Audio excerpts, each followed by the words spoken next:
Welcome to Freaked Out with your co-hosts, Liz and Landon. What's up, everybody? Welcome to spooky season. I have actually been dying to cover this case for months now. Basically, as soon as I found it, I had to do it. Absolutely. This is one of the cases that the answers are kind of right in front of their faces, but they just missed the details. Yeah, I agree. Today we will be covering, for those of you that aren't aware, the Dardeen family massacre. Now, we have covered so many different cases, but it's been a minute since we've covered anything pretty gruesome. So just make sure, guys, viewers' discretion is advised. Make sure that little listening ears aren't around because this one's pretty traumatizing, to say the least. Yeah, we definitely do not want to waste any more time. This is the second episode of our Halloween season. Ooh. This case takes place in the 1980s in Ina, Illinois, in a very small community. When we say a small community, I mean like 460 people, kind of small, at the beginning of the 80s. Yeah, that's pretty small. And by the time they got to the 90s, which is a decade later, it only went up to 489. Only 29 more people moved there between 10 years, which is very weird. Very weird and extremely small. Pretty much everybody knows everybody at that point. I mean, you only have 400 people, basically. Pretty much. Probably because of a lot of crime did take place there, though. This town basically had just your basic needs. It had a gas station, a firehouse, a bank, and a grocery store. There really wasn't anything else there. And in 1986, Keith Russell and Ruby Elaine Dardeen moved with their son Peter. Both adults enjoyed going by their middle names, so we'll refer to them as Keith and Elaine today. They moved from Mount Carmel, which was Keith's hometown, and it was approximately 80 miles from Ina. Elaine was originally from Albion, Illinois, and Keith was only 29 years of age and Elaine was 30 years at the time. Keith was a plant operator at the Rend Lake Water Conservancy District. Now, once he was done with all his training, the couple bought a beige and white mobile home. They also rented some land around Route 37, which was also across the street from a railroad. Their landlords, Lloyd and Joanne Settled, lived right next to them on a farmland. Now, once Keith and Elaine were settled, Elaine found a job working at Staples, and the family was very much about the church life. And it was actually a pretty small Baptist church, I mean, considering it's only a few people, and they were very active in the church band. Keith was the lead vocalist in this band, and Elaine played the piano. Now, according to sources, everyone in the congregation was extremely fond of them. Rock on. They still, to this day, take extreme pride in this particular band. Now, they spent a lot of time putting away money for Peter's college funds at a young age, and Keith had this, on the side soda business, which wasn't really a business. He would just buy soda from Kroger's and then resell the soda at work and make a profit off of it so he could put that money away for his kid. Now, anyone who doesn't know what Kroger's is, it is a grocery store, which I'm assuming is the grocery store in the town. Now, Elaine ended up finding out that she was pregnant for the second time, and they were even more focused now on saving because now they had 2 children to take care of. Now, Keith was very protective of his family. Who wouldn't? He always would make sure that all the doors were locked in his house, all the windows. He would never let anyone in the home. There was a lot of crime, as we said earlier, that did take place in that small town. So makes sense why he would be very protective of his family. And Keith made a rule to never answer the door. As time passed, Keith was not happy living in Ida at all and had expressed to his mother, and I'm sure to Elaine as well, that he wanted to move back to Mount Carmel. Now, he was making plans to go back to Mount Carmel, and he did stress even more to his mother that he had regretted moving to Ida. He said, even if I can't find a job in Mount Carmel, it still felt like it was a better place to be and a better place to raise a family. He often would tell this to his mother, but he just did not feel like he was safe there in Ida. He never explained any more than that, though. There was no other details given why. At the time that all of this was going on, there had been increased rapes and murders. And over the past 2 years, there were 15 murders in that county, including one for a 10-year-old girl.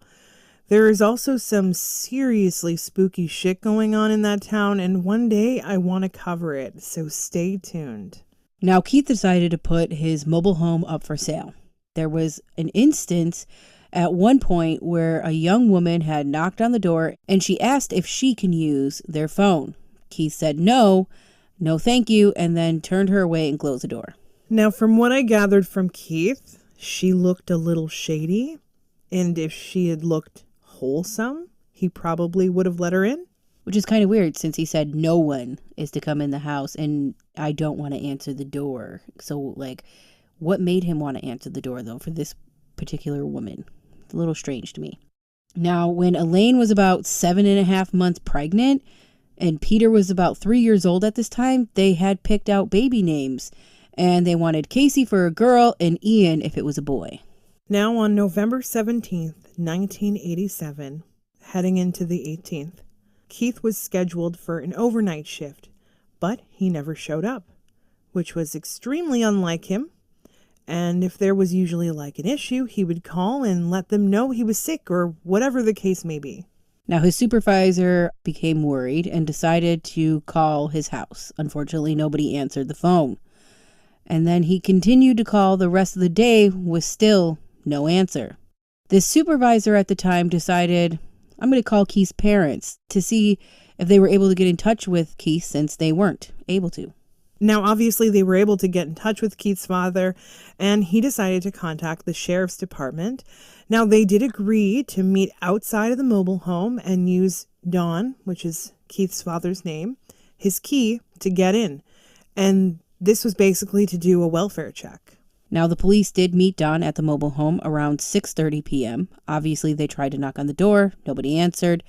They walked around the side of the house to the back door and decided to use a flashlight to look inside.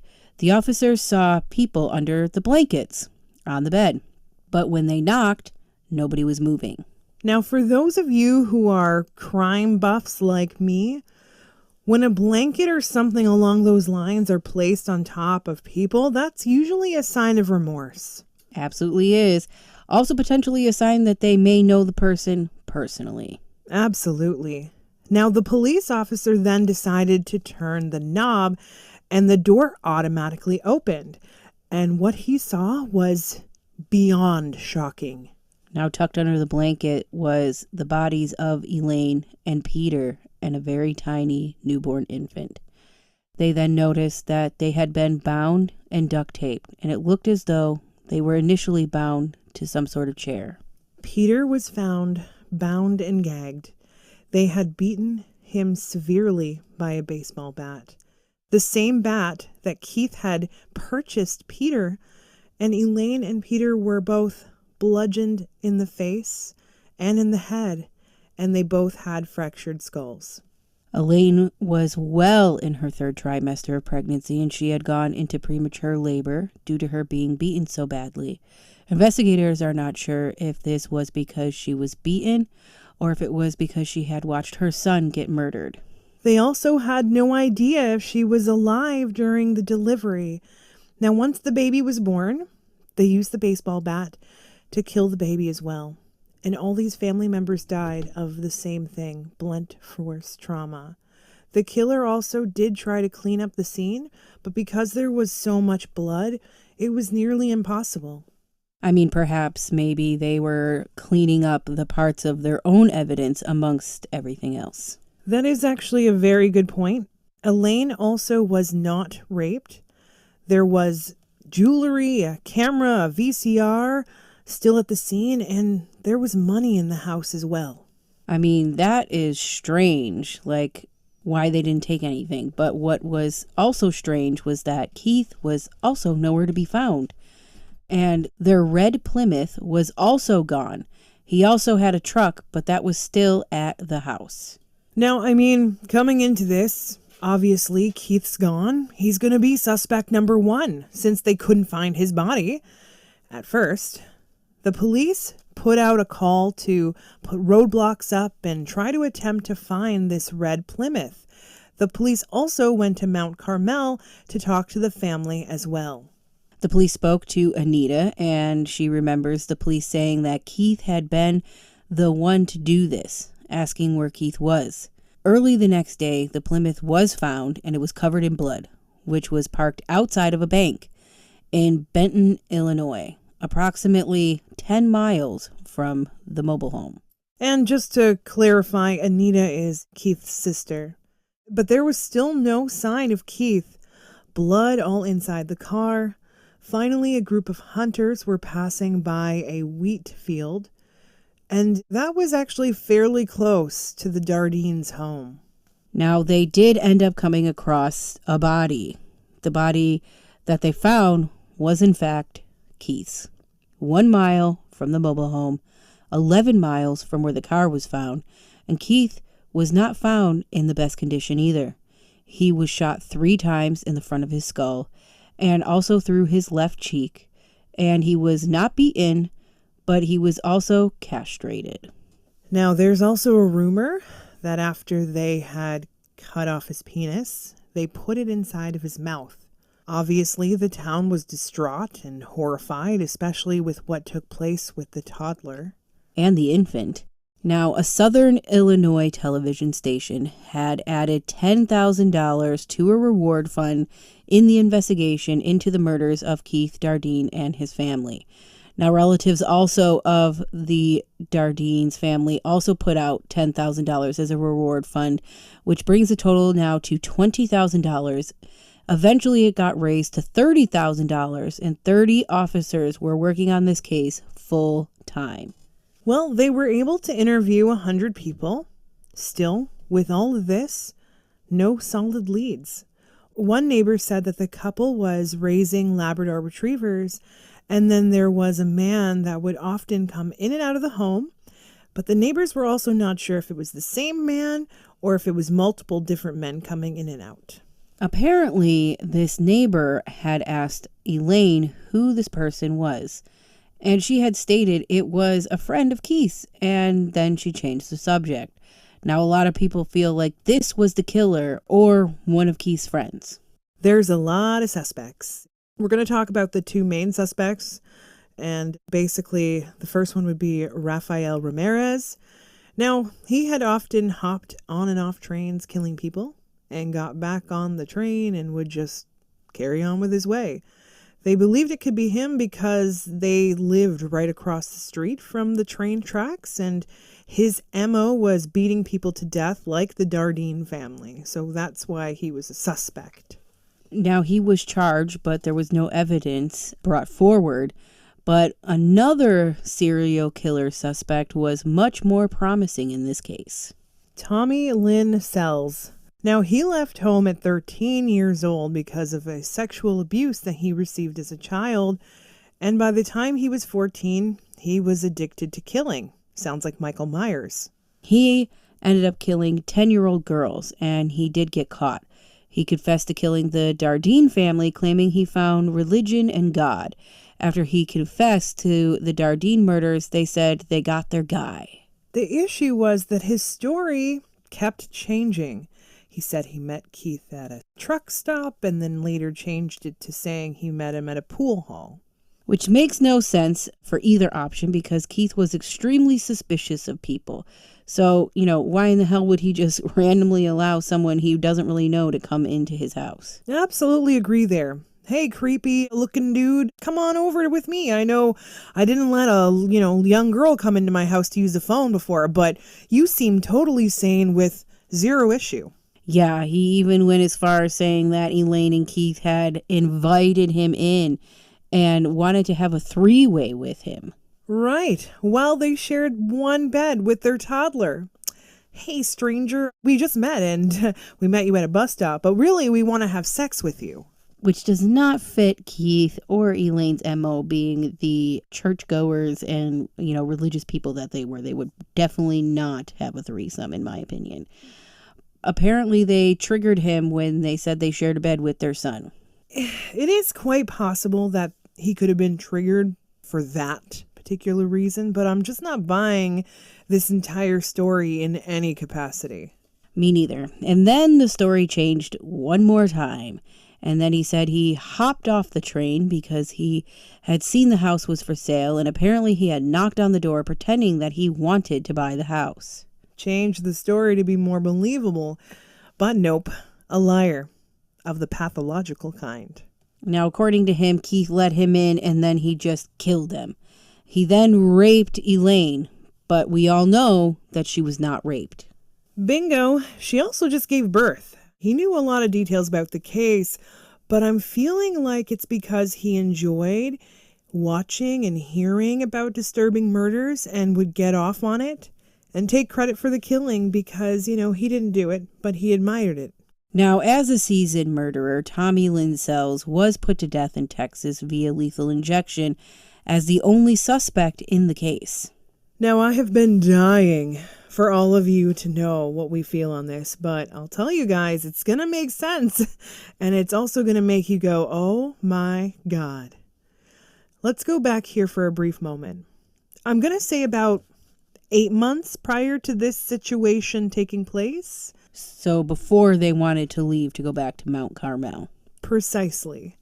I would say that from what I get from Keith, he was obviously not happy at his job because he felt like it was boring and he wanted more out of a career. He wasn't necessarily feeling like it was a good fit for him. Yeah, he got along with people, but it just wasn't his thing. However, he enjoyed his church community quite a bit. And I do feel like this was a pretty significant piece. And I don't necessarily think that the church was just for like the 400 people there. I think it was like a congregation in and around the county. So in what way do you think that this church was a significant piece? Now, as stated above, Keith was the lead singer in the band. And you know what happens with lead singers? They get some sort of kind of fans. I see that there was a woman who was completely infatuated with Keith. I see that she was constantly locking eyes with him across the room at church when he would perform. I also see that Keith was extremely kind to her. And I feel like she may have been a single mom. I'm also feeling like she had an extremely abusive partner, possibly a big drunk. But I'm also seeing that this guy may have died. But I'll get into that part a little later. Either way, she was completely emotionally unstable. And I feel like she had 2 children of her own. Was this woman part of the church? She absolutely was part of the congregation. She joined this congregation because she was looking to find a way to be part of something bigger and perhaps find a new, wholesome man. Anyways, from what I can see, she was incredibly infatuated with Keith, and she absolutely hated Elaine. She was building things up in her head, mostly that Keith was the love of her life and that he was in love with her.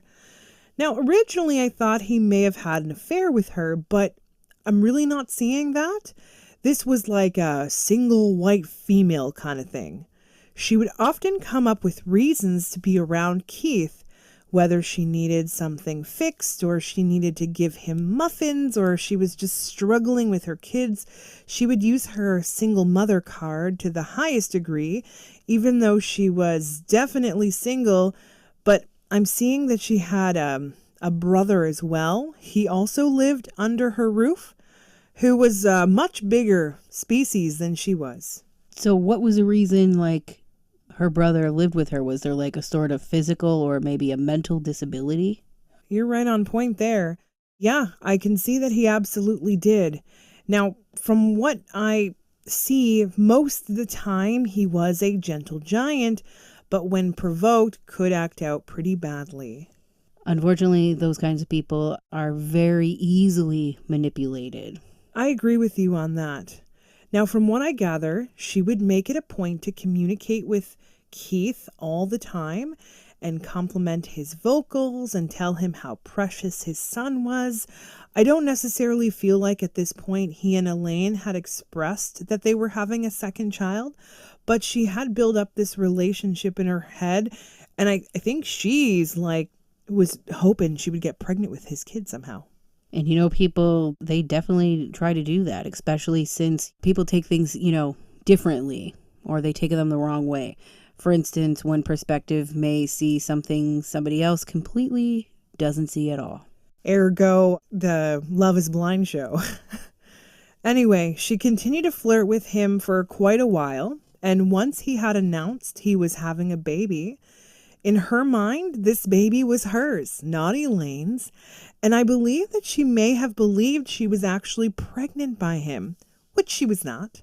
So you can understand why I believed that Keith was having an affair, because this woman believed it so badly. Do you have a name for her or her brother at all? I'm feeling an association with the name Susie or Susan or Susanna, something in the family there. And the brother, I'm thinking maybe Paul. Both white, and from what I can see, she had pretty long blonde hair.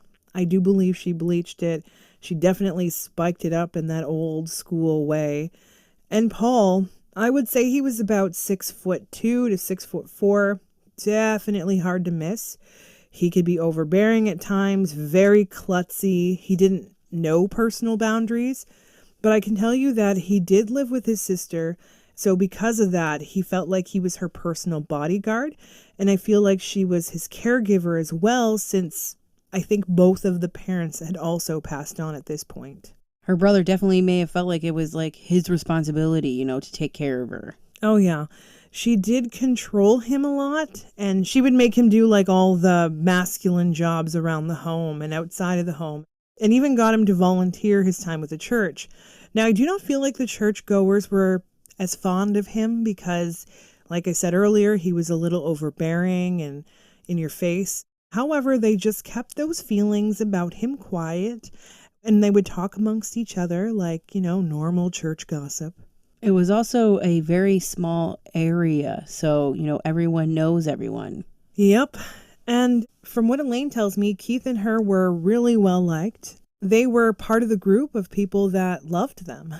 No one had anything bad to say about them in any capacity, except that they were extremely giving and kind and wonderful human beings.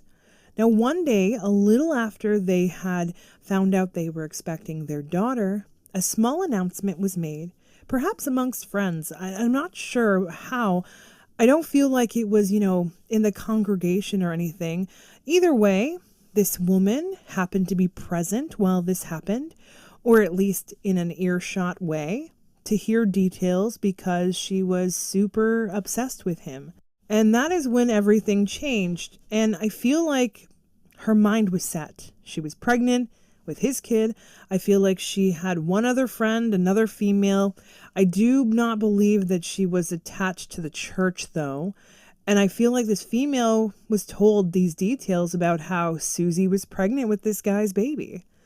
Anyway, moving forward a few months, I do feel like there was a moment in time where Elaine may have not been feeling well or something along those lines where she wasn't around.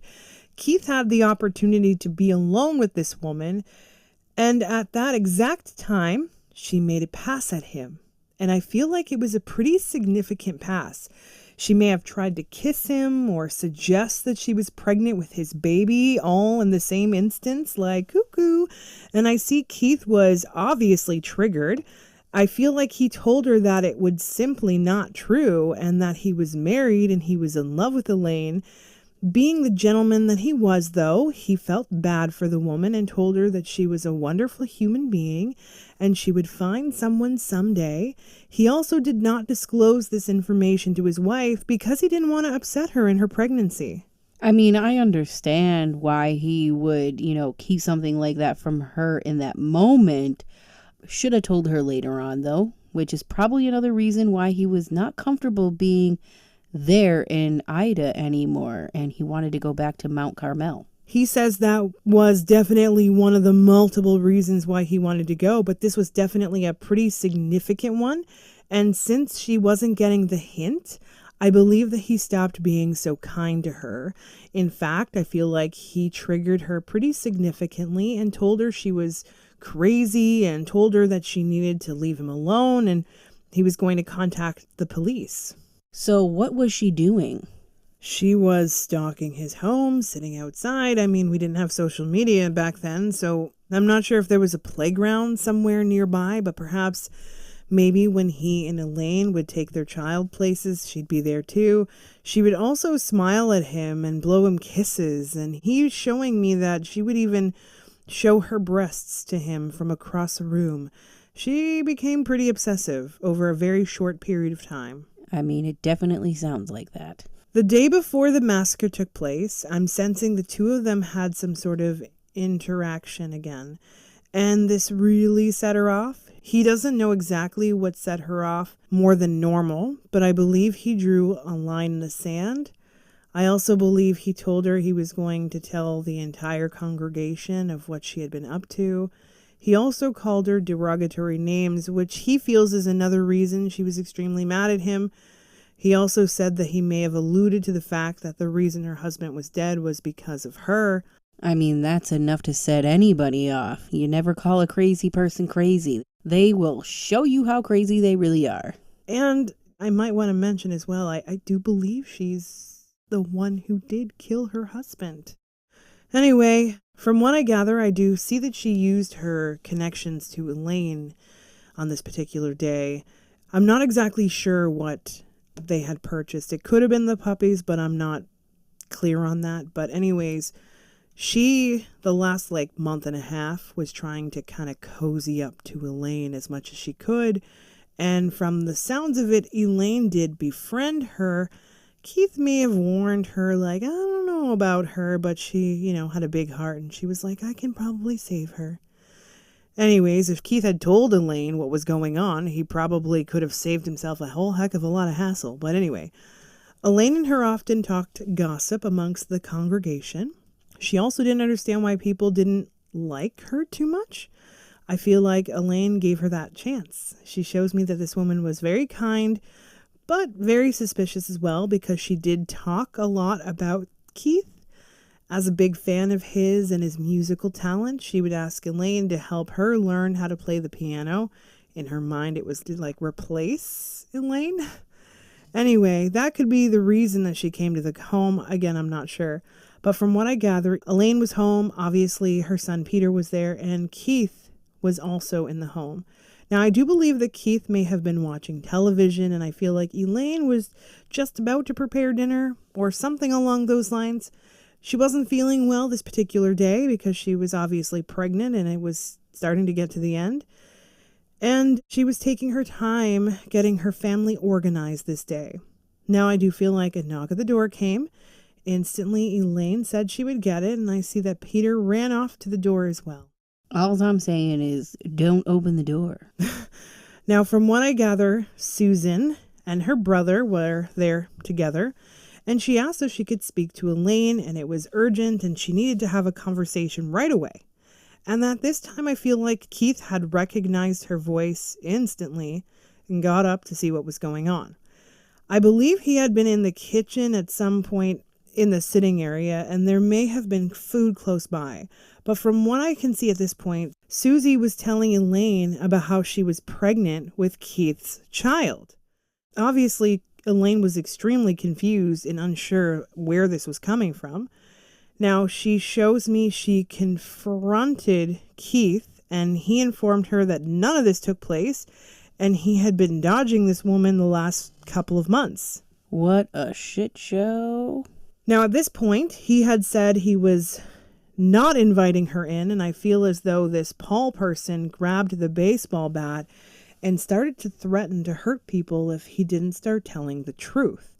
And as soon as they started to get escalated, Elaine got very concerned and grabbed her son quickly and tried to shield him from what was going on. I also believe she was asking everyone to leave and go outside and have this conversation.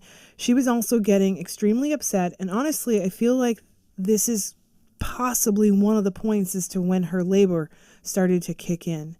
Now, Susie continued to spew out complete and utter lies, expressing that she had gotten pregnant and how she got pregnant, and going into very disturbing details about their sexual experiences between her and Keith that never transpired. And at this point, everyone was extremely emotional, and Paul had told Keith to sit down. He then was instructed by his sister to tie up Elaine and Peter, and they were going to have some fun trying to get all of these lies out. Now, as he bound them together, little Peter was obviously screaming his head off, and the woman proceeded to ask questions where Keith continued to say nothing had been going on. Peter was the first one to be bludgeoned. Now, which is what set Elaine into full-blown labor.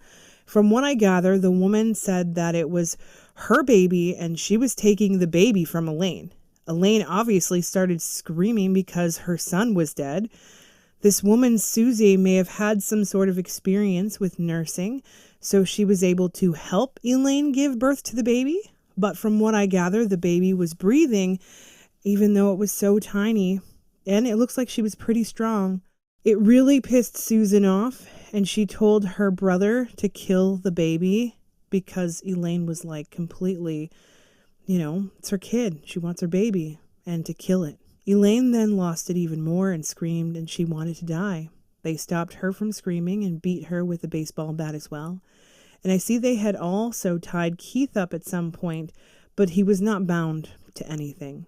Now, at this point, Keith really had nothing to live for. He was numb. He had lost everything. He didn't want to let his family know what happened. From the sounds of it, Susie told him she would have let him live if he followed her direction. She then cleaned up the evidence that may have had any fingerprints, any sort of DNA, any sort of attachments to this particular crime, and she got her brother to move the bodies to the bed. She felt bad for Elaine because she had started to grow a fondness at this point, and also Peter, so she covered them up with a sheet out of respect.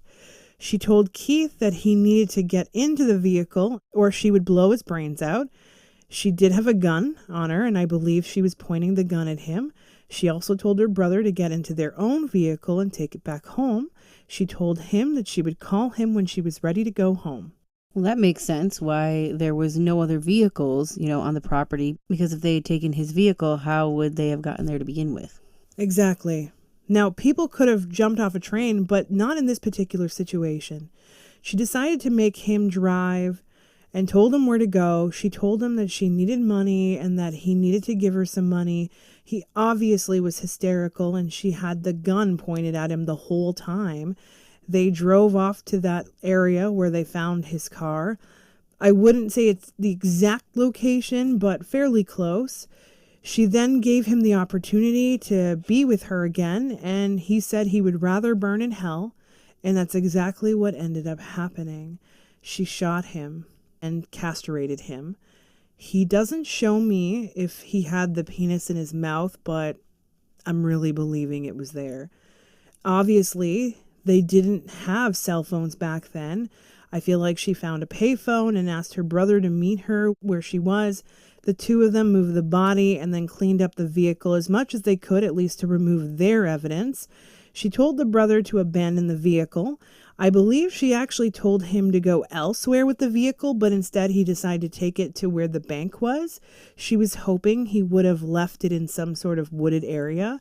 She was extremely paranoid that she was going to get caught, but they were too busy focusing on male suspects that didn't even cross their mind. And from what the Dardeens show me, she found another man that looked very similar to Keith and married him and basically blames Keith for killing the entire family. What a crazy case. This woman took this situation just to the extreme, in my opinion. No kidding. I also believe that Paul, her brother, is no longer with us. I feel like he died at least 20 years ago. I know he was the one who killed them, but I feel like she was a real mastermind behind these unnecessary deaths. Absolutely. He just was following his sister's demands. She was definitely the mastermind. He was just like the brawn of the situation. Now, do we know if she's ever going to get caught? Part of the main reason I'm leaving this particular episode on the regular side of the podcast was because I want someone to speak up, because there are people within this church congregation that are suspicious of this particular woman. Maybe not necessarily for killing Keith or his family, but just odd, weird things. And I feel like this woman is still alive. She has her children. She had a new child. Her new husband was apparently living large at the time. She's also been involved in some fraud since their money situation is bad now, maybe surrounding her brother's estate. I feel like she may be collecting checks, or did collect checks for a while until after he had died. I mean, makes a lot of sense. Now, obviously, the family is now together again. Oh yeah, they are. And the little girl really didn't feel anything. She didn't have any sort of life, so she didn't suffer. Peter definitely suffered quite a bit, actually. He was a strong little guy, though. Even with him being bludgeoned the first couple of times, I'm sensing he was still alive. But they are all together, and they're still roaming around, and their home, at least the area of where their home used to be, there's a lot of spirits and ghosts up in that town that have been killed and murdered, and they all kind of hang out as a group over there. Is there anything else that the Dardeens would like to share?